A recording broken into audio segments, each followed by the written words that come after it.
deferred, right? And so instead it went to NA. I was like, okay, I guess I'll do both. I mean, sorry, I guess I'll do NA. Good old SA Dota. You can take the Alvaro out of SA, but you can't take the Beast Coast out of Alvaro. Or Alvaro out of Div 2. That's the most important part. Hey, here we're watching some good old Div 2 Dota. If you guys are Div 2 fanatics like us, and I don't recognize the people that were watching us in Eastern Europe, you guys know shout that. out to you guys for joining, for joining basically. I mean, my goodness, we started in the van, and here we are back over to NA. You know how expensive it is to ship a van across the ocean and pay for those custom plates? It's tough. But thanks to you guys, because I think you guys understand that when you watch these games, you kind of have to take it with a grain of salt. Like, not every play is going to be the best play in the world, but that's part of the charm, right? It's kind of fun to watch teams that are not as centered and don't do everything right. And what is also fun about it is that I think it's also a good test to understand why some of the teams are so good, right? Like, yeah, you see a lot of new blood, but some of the small mistakes these guys make are mistakes that the top-tier teams don't. And it's nice to understand the difference between them, because we often forget and we take top teams for granted. No, I agree completely, actually. I think that's a good way of putting it, because you can pretty... Did you see that, by the way? I never considered this, but like the interaction of Snapfire, Low Shredder versus the whole missile. Dude, it's great versus count-based abilities, you know? All right, sorry, go on. No, I mean, you're completely right. Like, just to kind of put a well, I guess now we can talk about it a little bit more. This is another pause. But, you know, you watch the top-tier teams, and you see Collapse, and you see all these people making these kinds of plays, and you know they're good, but you don't always know why they're good.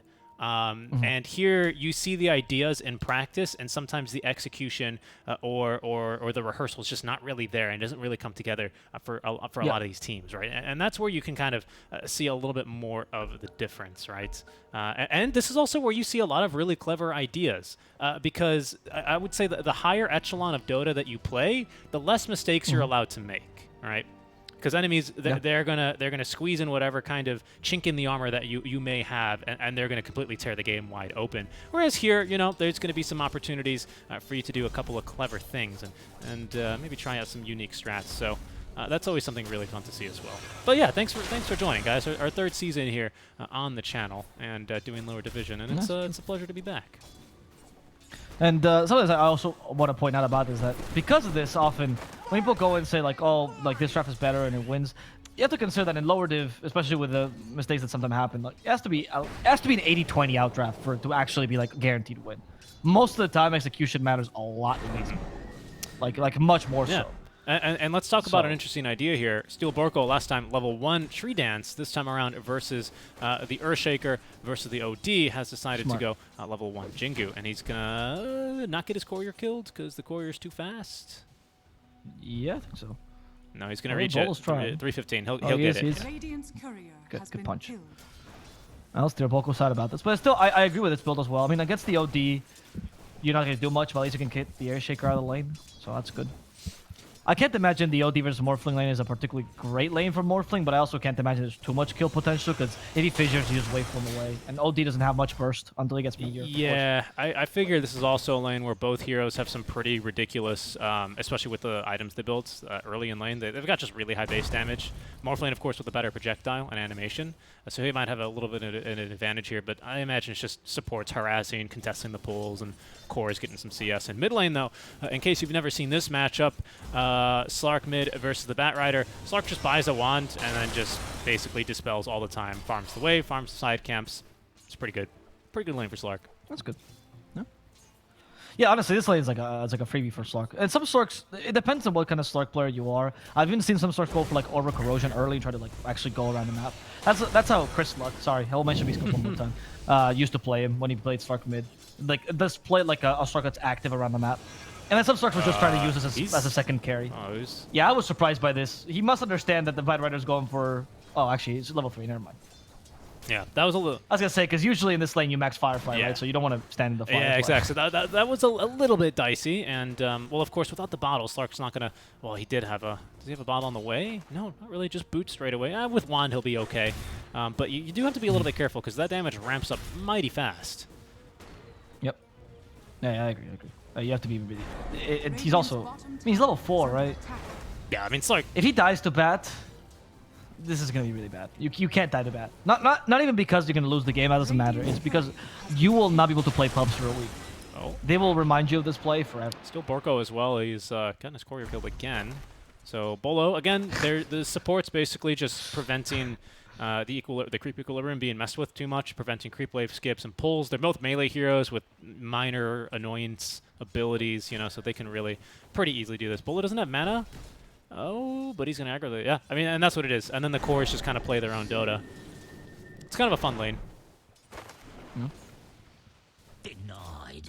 I actually think that the Earthshaker's playing this lane pretty well, because I would expect Monkey King to be much more of a nuisance, and he's not capable of doing so just because well, Bolo's just doing a good job of avoiding Yeah, it. he is doing a good job. Borko's got to be a little bit careful here, though, right? Because he can be put out of position pretty easily, and then he won't be able to use True Dance to escape with the guaranteed damage you take out from an Astral. Bolo's mid now, as he looks to apply some pressure on a Solji. All right. Okay, you really wanted that rune. They blocked him. I think he tried to And pounce Bolo up. got it. And he also pounced. Good. I think he's... Got another Dark Pact. Good damage. Okay, he took away the stick enable, but he's gonna dial up to the high ground, but it doesn't matter. Better to take advantage That's of it. huge, and he even gets to pick up the bounty. Perfect. I question. Alright, let's say you get the water rune there. How valuable could it possibly Not- be? I know you're denying it from the Bad Rider's bottle. Not very. You don't even have a bottle yourself. I just, there's not very much to gain, I think, there. You know? Like, you're good. I said this earlier. You're just good on the stick, on the wand even. It's a full wand. Now Steel Borko is going to take a death down bottom as they did find him out of position. Ray actually TPs for the kill as they kill him. Bolo's going to take a second as they get a little disconnect, some mic issues. The smiley faces. So some better starts here from 5ManMidas. I agree, though. A slight misplay in that mid lane. I wasn't really expecting Slark to take a death here. The lane's difficult, but you just have to manage your HP. And your usage of Dark Pact, and normally you're fine. Yep. Yeah, I mean, I think the pounce is important just because you're against Earthshaker, so you have to always be able to deal with that fissure, right?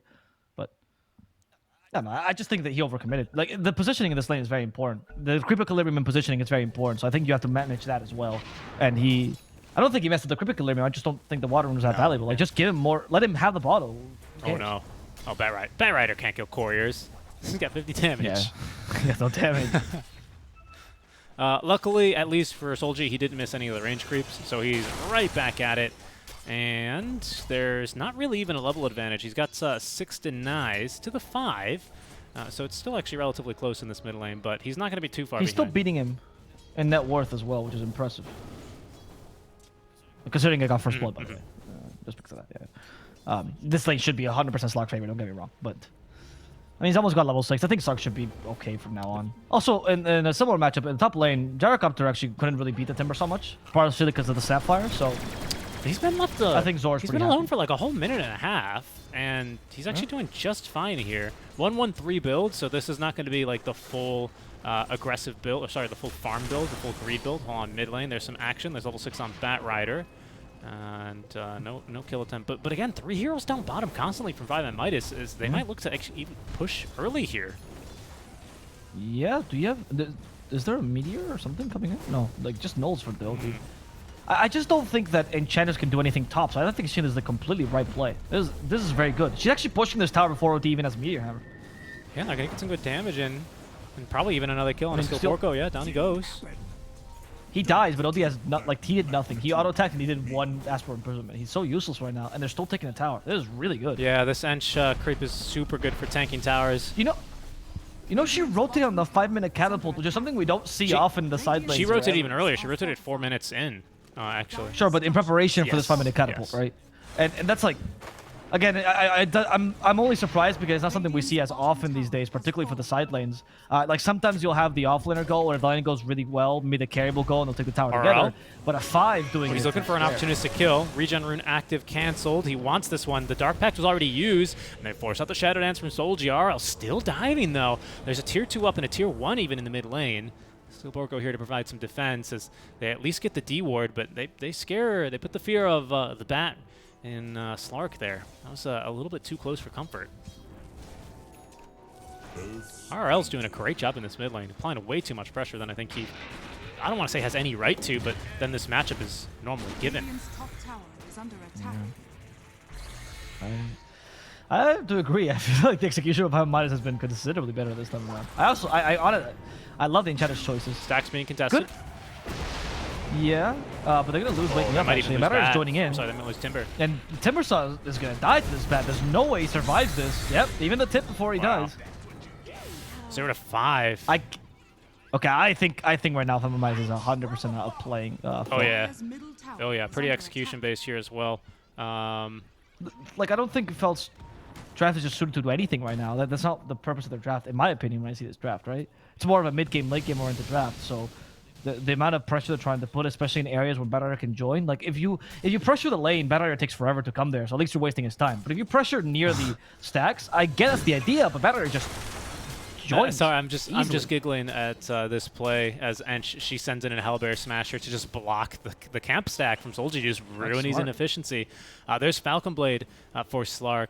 I was actually really curious what his first time was going to be. This one makes sense, a little bit of mana regeneration here and some damage to kickstart his farm. But we pretty much have 2 farmers right now for Team Felt. And you're going to probably send Timber and the support duo to try and make some space. But one of these supports is a Monkey King who doesn't really do a lot other than provide vision. He's like Nyx Assassin, basically, without the nuke. Yeah. And a Timbersaw, but he's pretty mega countered, especially OD to interrupt him, a Gyro who can even boot him from lane, and I mean, Bat Rider, of course. So this is pretty troublesome for Felt. Is this the kind of game where Steelborg is going to die? Oh, no, never mind. Sorry, spoke too soon. In fact, it might be Bolo who's in trouble. This is too deep. Solji. It's only a Falcon Blade, but with a pounce, it's gonna be enough to get the kill. That's too deep. I mean, he needs a core if he wants to play like that, because you're playing such a clean game right now. I mean, 1 death, I mean, who cares, right? But like, it's so much more space here. Now you can't look to put pressure 2 lanes at once. It frees up the triangle. You can't afford to make too many of those mistakes. Otherwise, it becomes free farm for the dual core lineup. Is under attack. Also, because Slark is because the Timbersaw is kind of mega counter, as you mentioned. But the thing was his role anyway when you draft a Timbersaw like this. Like, the idea was to mega counter him and get other picks that do well. The Slark kind of becomes the main space creator, I guess, as the main game, right? Like, Timbersaw will do decently, but he's not going to be as strong, and you need Slark to kind of join him. And so these kills help him recover a bit from what was not the best laning stage. Or we expect better, I would say. Yeah, slightly better. So Nope, Lasso. Talking about Bat Rider, though. They're going to take Steel Borko's life with a simple fissure. I wanted to ask, actually, since we saw the fissure. Is this a game where Morphling, if things go really badly, can choose to go for the Ags route and just copy the enemy Earthshaker? I think it's a little bit scary, because as you rightfully called, it's a game where Linken's here also looks mighty strong, doesn't it, versus a Bat? The Blink Shaker is basically the only thing you're kind of scared of. Maybe Meteor Hammer. Actually, Meteor Hammer is a bit of an issue, right? Because unless Steel Borko can... He's not going for it, Oh, he though, isn't. He's going which is straight X. fascinating. Okay. That's fine, then. I think maybe... Because Linken's just feels so strong on Morphling this game. I agree. I think if you I think you should go Linken's. If you go Or can you go Linken's Linken Ags, I think you lack damage is the issue. That's what I see on a lot of heroes that are building Linken Spheres this game, is that they're like kind of forced to fight early, and then they just don't really have stats. They don't really have damage to fight too well. So it does delay his activation. So maybe a +1 on top of that, but I think it's a consideration, yeah. Oh, this is a bad place to be farming for Gyro. This is a great smoke. Yeah, it is. The cooldown's been used, but with more kisses, Mai's not going to be able to survive. However, they might be able to get counter kills for this. They're going for the Slark, the most valuable one. The Cookie will save Steel Borko actually TPing and distracting the Bat Rider enough. Solji, he's healing back up in the shadows. Oh. Comfort, killing off Bolo. OG fan. I would have never expected to hear my own voice in a game I'm casting. That's interesting. Anyway, they get two the of kill them, there. like Timbersaw. All the voices in my head.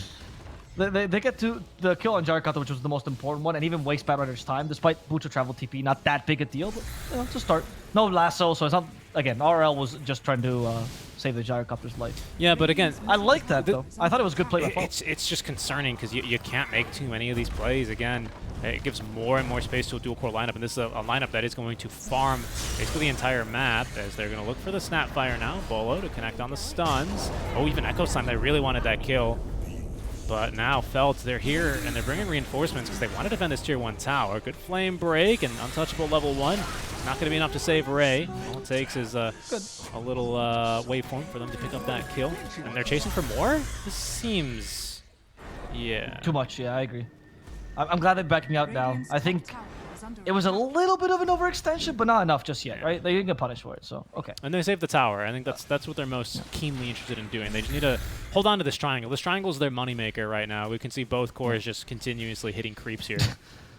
Yeah, they need some safe place to farm because again, they don't really have someone that can be the unsafe farm. I mean, Timbersaw can take that role, but he will die for it. Yeah. I will say, by the way, on the Ags point that I was making earlier, my biggest concern with the Ags personally is the fact that, yeah, on Morphling, sorry, is that if you copy the Shaker, like he's on the enemy team, when you copy him in their team, you can always copy him. You can guarantee that, right? When you copy him in the enemy team, depending on how he plays, you might have a dead item in your inventory for no reason, right? So that's my concern with that. Like, you want to go into the fight being already Shakered. You don't want to have to turn into him halfway through the fight. Yeah, I see that. Yeah, especially because this game waveform is so strong as an escape mechanism, so you don't want to have to waveform in and hopefully get the Shaker form. Yes, and then what? So you can enchant them away, which is also kind of tough. Like, and then they've got an OD here. Yeah, I think it's problematic. What is Little Boy doing? Okay, he turned himself into a pig to avoid this, but the cookie will stun him. Mortimer's Kisses. Little Boy could be in trouble. He has Astral, though, so he should be fine now. Yeah. Yeah, as they don't want to commit to this. They were near tier 1, so I actually think this is the right play. You could have forced more TPs, but if you sacrifice the Morphling here, it's just necessary. He's going to live. Timbersaw, not enough damage there on the level 2 Whirling Death. Maybe a third or fourth point there would have condemned him. And that would have been a big kill. Actually, Shaker's about to have Blink Dagger, and like I said, that's a free kill versus Morphling. You always get one. You always get one, unless like the Morphling is godlike, but you get the one, and that can be so much in a game like this. Especially with Lincoln's build, right? It's not like a build that like gives you too much survivability. Right? It takes forever to build as well. Though again, I really do think this item is like pretty good. Yeah, I agree. Right now, I actually had success. If you guys are Pango spammers, I would recommend trying. Like, if you pick Pango in your pubs, they always pick Bloodseeker. And actually, for first item Lincoln's does not feel bad anymore. Because the stats are actually kind of pretty crazy. 16 all stats is not bad at all. Plus, now you always want to be spamming your shield crash anyway. So plenty of mana to be able to use that with Perseverance. Same with Morphling, right? The change to attribute shift makes Lincoln's more valuable because you actually want mana regen. Good point. I didn't consider that. Yeah, that's why Morphling, I guess, doesn't really have mana issues because he can just always pretty easily go into that item. Good point. Yeah, I like the Lincoln's on Morphling build. Like, I think it's viable now on Lincoln's builders. Like, again, Morphling or Weaver. It's not a bad build anymore. It's not ideal. You won't go for it every game. But this game, like you said, it's just a great game. Yeah, because you always got to look at it and go, what is a BKB going to save me from? An Astral. But it's not going to save you from a Lasso, and that's the thing that would kill you. Monkey King on the ward. Monkey on the wood chips. Big ol' Boundless Strike. And, they're fighting this? They are going to try and fight this. Echo Slam committed here, and it actually catches Slark mid-Shadow Dance. They want RRL, but he's going to be able to use the Illusion Room to escape slightly. They close the door on him as the call down here used. Lies trying to fight. It's decent damage as the Sanity's Eclipse is going to Wake Me Up to sleep. Comfort turns into the OD, steals a bit of mana for himself, actually quite a bit, 410 mana. They're still looking for more. That's going to be a big old, oh my goodness, the Arcane Orb, not enough though. As now Solji needing to back away. They really want Ray. I don't know if that's going to get the kill necessarily. It will. Plenty of damage there on the Astral Imprisonment. And it's going to be the Slark and the Morphling proving a little bit too slippery. As that was the Blink Dagger reveal from the Shaker, was it not? Not really the kill onto Morphling I thought it would be. They decided to use it onto, who, the Bat Rider, the Monkey? I just don't think that's worth. In mid, they might lose Gyro? No, I think he's too tanky. Oh? Oh, they lost someone, by the way. I heard, but there was Dark Pacted. That's a... And they didn't calculate the Dark Pact. That is a bold move. They at least get the tier 1 tower. I think the creeps actually destroy it, so not a complete failure, but just not the cleanest fight either for 5ManMidas. They were definitely looking for a little bit more, especially with that blink on Shaker. I do think overall that was like Feld is executing these fights pretty well, and I think they took in the early game. They just set a moment where they didn't really know where they were, and now they have a battle plan again, and I'm liking this. They seem to be very clear on what their idea is, and now they're going for a kill, which might be a bit too hasty, but if they just say Little Boy and the retreat, it's fine. He has the pig pull though. You ever heard? Okay, this time it didn't matter. Pig pull, Avo. Admit it! Admit it! It saved him! you know, there's a conspiracy theory that Sunshine and I are the same person. Yeah. All right, so I have to be Syndrome? All right. I don't think it's that good of an item. I just think it's fine. You're not attractive enough to be Suns fan. What? I'm Suns fan? Or I'm Syndrome? I'm not attractive enough to be either of them. That's fair. Oh, Bolo, he's going to be scouted. Uh-oh. Ooh, gets the blink out in time. As the tier 1 tower is going to be sieged. There's a movement, though, here by 5ManMidas, as they'll continue on through. They're going to boot enemies away from this tier 1 tower siege. Good vision here as well, set up by Felt. There's sentries, too, in fact, here in the area. So they should get this D-ward relatively easily. Oh, lies. You hit it from the low ground. Now they know. But a smoke play from 5ManMidas. So now with this tier 1 tower down, they are able to make some more aggressive movements. They're going to now make the jump here. Echo Slam is beautiful. And that's going to be more than enough magic damage to put down the Timber Song as well as the Snapfire. Skillborko able to escape. So, I want to concentrate, like, in that fight, that was a good execution of the fight, right? Like, solid by 5ManMidas. Not that complicated anyway, but well done. However, because Felt is playing the map more effectively now, because they're actually utilizing the fact that Morphling and Sark are both heroes with escape mechanisms, they can actually farm pretty unsafe farm, and they're opening up the map by doing this.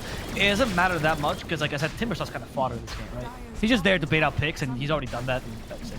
He's gonna die of life. Of course, this means that you can't contest objectives, so this is still a good usage of their time by 5ManMidas. It's still a valuable kill, and I take advantage of it well.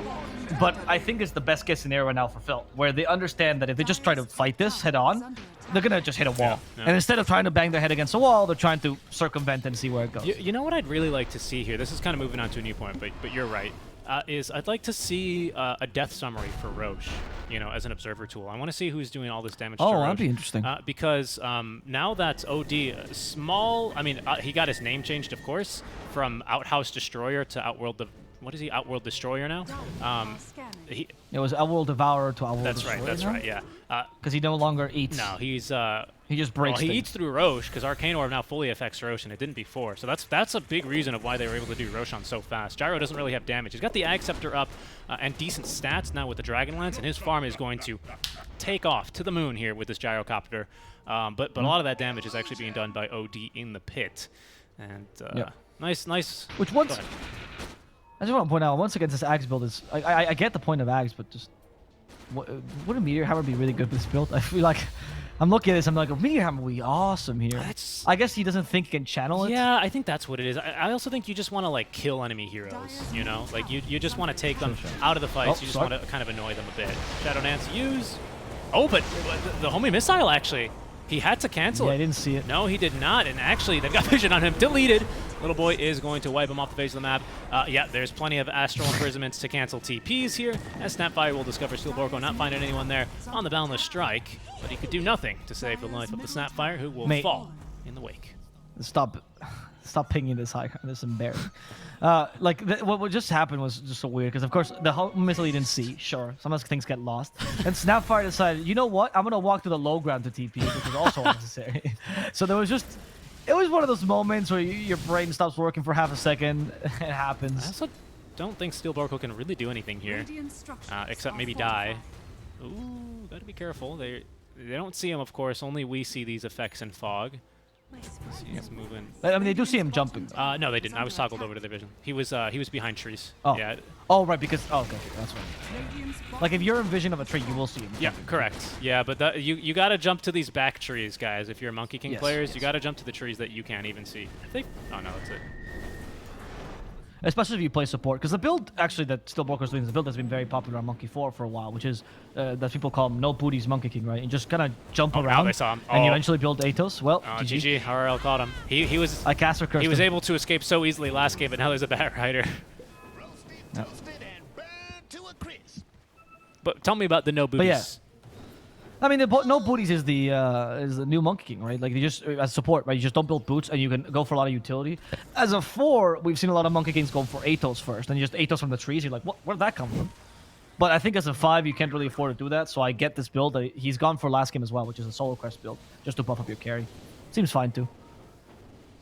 But the idea is you just cast things from the trees. You don't really ever leave the trees. You shouldn't walk on the ground. Monkeys don't like ground in general. So, Echo Slime doesn't catch the Morphling, though. Fissure, however, will. There is a lasso, and they're looking to maybe try and cancel, but the Lincoln Sphere, the self E-Blade, but he's taking so much magic damage as they're going to break Lincoln. Self-Astral Imprisonment. Skillborko's going to set up the Wukong's command now, but in trouble is Morphling. Did not have Lincolns anymore, and Monkey King unable to do anything. Fissure is not going to quite connect. 4 staffs, however, to get Boro out. Another Astral to steal the kill from Little Boy. That is going to be 3 dead in favor of 5ManMidas. Everyone's trying to take the lasso. Mid, though, lies? Slark realizes he's not strong enough. Okay, that's fair enough. pretty bad. Now, the space they were making earlier and the great plays of expanding the map and going for unsafe farm have devalued into too risky plays that don't yield enough reward, right? Like there, for example, the positioning was almost right, but Snapfire just needed to be a little bit more to the right, and then Morphling would have had enough time to escape, right? But the idea was correct. It's you need your support to cover you from the gank, you're farming unsafe farm, good. However, the positioning was not there, just a small smidge too far. A small smidge. A teensy smeensy smidge. Yeah, and that's a lot of space created. I really like the move. 5ManMidas, of course, they push mid tier 2 before they back up for the trivial tier 1 tower, as to not give them a free fortify and potentially save another tower. So now basically triangle control nearly all but conceded to 5ManMidas. Felt they need to make a play to try and recover some control. They needed a farm. Their dual core is not quite ready. They can get through these Lincolns, especially with the OD eggs, relatively easily. So now they're going to be looking to boot the invaders. Oof. That was close. I think he dies to wait for him now. Oh, they got baited. Well, maybe not, actually. Comfort seems pretty happy. Just kill Little Boy as well. The Timbersaw's tanking the magical damage on the sides. They're still trying to kill Little Boy. The Mortimer's not doing enough. Oh. Comfort, they cancel his Lincolns. He goes back in. They lost till Borko. In fact, Slark is actually going in.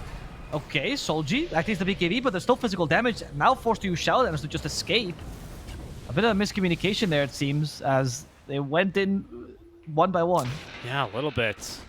And unlike the ants, when you go to war, you want to go marching in together in force. Maybe with the Slark flanking a little bit, more well-timed, while the Timbersaw, pardon me, is absorbing a lot of that magic damage.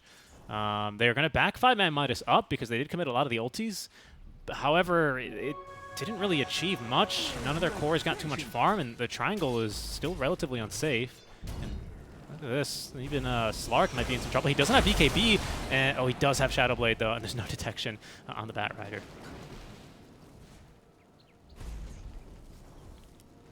Well, it's very dangerous for him. Wait. Surely... No. Surely... Yeah, okay, I was about to say, surely Lies, or Solji is just going to back out from that, because that would not have been very opportunistic for him. Oh yeah, that's the earlier fight that I managed to clip there. That kind of kicked off the whole losing a tier 2 mid and losing tier 1 top. Right now, if this goes like long enough, yeah, I think Fel can regain their advantage. But with how they've been playing these last few fights, and also how 5ManMidas has a 10k lead right now, because Jarkon was just ridiculously farmed. I think it's going to take quite a while for that to happen. Like, Batter still has a solid 10-15 minutes before it even starts to fall off. Yeah, right? and 5ManMidas, I'm a little bit surprised how patiently they're playing this. I think especially with their ultis up, they're just missing the sanities. They can really, like, just, do this, right? Kill anyone who's farming waves even slightly out of position. But they stack the stuns, but that's fine. They've got Astral, and he should die. I think they just need to play up a little bit, and any farm that Felt wants to take, you have to make it clear. You're going to have to fight us for this farm, and with our ultis, we can kill you. Like, you need to slow down, as you say, the potential scaling from Felt. And this is a great way to do it now. Split pushing bottom, or cutting bottom, cutting mid, and just giving a little kind of sliver of farm to the enemies on the map, sorry, English, as they look to recover and get this into a little bit of a late game scenario. And right now, I think they've been playing, like, you're right, they're playing a bit safely, but I think the right amount of safe, right? They're not... Like, they're putting pressure now, which is what they should do, and they keep killing Timbersaw. They've denied him. I also like that if you notice that Little Boy has been given more farm priority, as I mentioned in the draft, than RRL. And RRL now can become essentially an off-lane Bat Rider from the mid lane, and Little Boy will become an off-lane, like a mid-lane OD from the off-lane. And that's really good. That gives you so much, such a bigger window to win this game. They're doing the baton toss now as we speak, pretty much. Yep. And all the while... Well, Lies is a true carry. Exactly. And all the while, right, he gets stronger and stronger. I think he's had this BKB, fresh 9-second BKB. What's the poem by Ernest Hemingway, Fresh BKB, never used. I believe is what he wrote. When they asked him in the bar, it's actually a well-known story. He was drunk in the bar as he was. Yeah, he was playing Dota, and then they asked him, "Hey, yo, Hemingway, can you write me a story in like two sentences?" And Hemingway was like, "That's easy." And at first, this original story was "Look at my carry," but then they were like, "All right, that's only one sentence. I have to write another one." So yeah, and then he went 10-second BKB, never used, and then he had to update it, re-release the story. And he actually had a last sentence which never gets shared, which is report. That was the last. Anyway, 5ManMidas, they just feel completely in control of the game. I think the small mistakes that Felt had really put them in a pickle here. And the fact that the Gyrocopter has not felt inclined at all to buy the Scotty, which we were talking about in the draft, Oh, that's right? a good point. Shows the weakness of the Morphling. I mean, not that Comfort's playing badly. It just shows that he's just not relevant this game. Ulti just cancels it, honestly. He did have it queued up for some time. And I thought he was actually going to go build into it. They're going to smoke now. 5ManMidas. Good wards here. Defensive wards for Felt. And even a Monkey to scout. Just to make sure that they don't get Roche lost immediately. Smoke breaks. That's going to reveal at least the Ench as they're fighting over the wards. Some skirmishing. Okay. But they're going to lose Roche mighty fast here, especially to all this damage that Gyro brings. With that Daedalus up and running, he is a monster in the pit. Yep. Even that little medallion there. Assuming they give... What do they give a shard to? They give it to OD just for the super save? Maybe. Alright. Kisses? Not Oh, kisses. RL activated the BKB too late, but he has enough HP to tank it regardless. There's the Astral. Who did he catch in the Astral? It was a Timbersaw. And Timbersaw, usually quite tanky hero, but doesn't seem that way against an OD. As they continue to fight, though, there's the Wukong's command, and in fact, they actually turned to the Gyrocopter with a flat cannon, dealt a fair amount of area damage. As the Slark is trying to break out the backlines, they do get rid of the Aegis, but they've already lost the Timbersaw as a result. RL will die, however, to the E-Blade, as Comfort's looking for Little Boy and will find him. Not a bad fight for them. Only siege for the Timbersaw. They actually get the Aegis and 2 cores. They're not done, though. Gyro's Lies coming. does kill one of the supports, and Lies comes back for more. He finds the Morphling. That's the Echo Slam we were talking about. The one free kill you get every game. Slark still has the Dark Fight, but can't use it because he'll lose the invisibility. He's that Shadow Dance plus TP. Enchant Totem? Won't Not in time. secure him. No, we'll secure him. That was, that could have gone so much worse than 5ManMidas. They actually kind of, like, nothing was coming together for them in that fight. The kisses weren't amazing to start that one off, and they did a great job of just, once again, just handling the Timbersaw immediately. Just almost no fight impact. Really tough game for him. And then everyone kind of started getting kited around. Bolo couldn't find a good Echo Slam. The Gyro kind of lost his Aegis for free and then got kited a bit by the Snapfire, but a great job turning that around. Liza's just way too farm right now. 22k, basically, in terms of net worth and items. I like the Halberd from the Timbersaw. He has to go utility. Oh, look, Soldier's actually trying to... He's doing a pretty good job of at least breaking the backlines in these team fights. Enchantress is just not the easiest backliner to kill, even with Silver Edge. And actually, they fought him out. I take it back. He's... What am I talking about? Oh, why did they cookie the Timbersaw in? Oh no. Go, Zor, go, die! I mean, what? Yeah, tip the Slark, even though I think you should tip the Snapfire someone. That was kind of suicidal. Yeah, not the best team play there, and that is another core dead. Morphling's got buyback. He's alive in a second, as they've actually caught Steel Borko. No booties, no chance to escape here. But Tier 2 is still standing in the top lane. That's not 2 lanes of the Super Creeps all but claimed, as the second Rax mid lane will fall. There's already a creep wave pretty conveniently stationed, ready to siege this Tier 2 as well. 5ManMidas, who ended up taking this Aegis, by the way. Looks like Gyro did. Not a bad one, actually, versus Morphling. It's super annoying for him. Sure. But at the same time, like... I think you're at the point where I don't think it matters what you picked up. You're right, Gyro's too strong. The fact that he was capable, because Morphling was so irrelevant in the early mid game, he was capable of going for his own build and not having to like deviate to deal with a Morphling, right? Like if Gyro and Morphling were head to head, like Gyro might need to actually go deviate to Scotty as opposed to Satanic, because you can't beat the Morphling by just brute force. But if you can brute force, and this is the ideal situation for Gyro, because not only are you good against Morphling, but you're good against the rest of the team. So. Oh, Echo Slam actually initiate onto the Morphling once again, and they destroy him. Goodbye to comfort. No buyback on him either, by the way. Wukong's command, but everyone's out of their circle anyway. BKB. What can Solji do with this? He's trying to kill an Enchantress with it. I've seen this one before. Activate BKB, go for the Enchantress. That's not going to work out. In fact, Shadow Dance, they're going to just chase after him and control him as they see him, while Lai's actually playing real Dota, going for objectives. And he's going to take the Rax instead. Ignore the Slark. Maybe even kill the Timber for free? Yeah, I mean... I think so. I think... Oh, Flame Break almost got him. Dual Scepter to save his life. Bolo's still looking for kills. As now Lies, he's going to look to go Fountain Dive. You know, hard work, then you go for a dip in the pool. Out comes Steel Borko. Gets 2-shot by the Arcane Orbs, and the GG is called. They're going to lose the Slark one last time. A good measure. And Little Boy pumping in lots of damage. That's going to get 5ManMidas the 2-0 win. Congrats to them. Really solid game. 2-1. 2-1. Thank you. 2-1. Pardon me. Yeah.